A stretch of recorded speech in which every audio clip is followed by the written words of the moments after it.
acontecendo, cara? Ô, chefinho, ó, o cara não quer dividir a coxa ali. Pede pra ele esse dia. Ô, divide aí, chefinho. Metadinha, Vai né? lá, pô. Não é pô não, Zé, vê se não. Pô, não vai apanhar no YouTube depois. Ô, Jefinho, que regime esse você, hein? Não, mas Tá vendo é- um pouquinho Ó, o desse cara jeito? parou de beber, mas Um comeu, regime dobrou a... rigoroso. Ele comeu sozinho uma coxinha de frango, comeu sozinho. Olha aqui os outros ossinhos aqui, ó. Não, é os piados. Olha ali, Zé. Olha ali, Zé. Olha os ossos aqui, ó. Ô, cara, olha ali, Zé. Que Olha ali. regime é esse? Ele comeu até tudo o arroz do microcista ali, ó. Vamos filmar ali, ó. Olha lá. Não tem mais nada lá. Vou pôr a música da Shakira aqui. Ô, Ita, quantos microcistas desses você tem que fazer só pro chefinho hoje?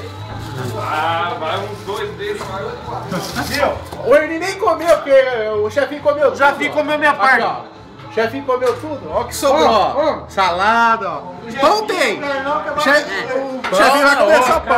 Olha lá. O Jefinho e o Carlos parecem dois trator.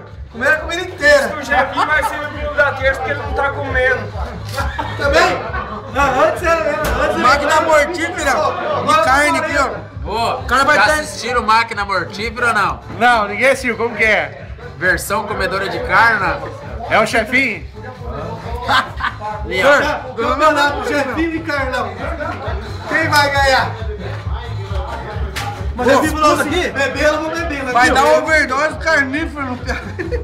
Nem o Tó conseguiu comer. Mas nem comi, você comeu esse arroz aí, ó. O Tó vai ter que ir embora.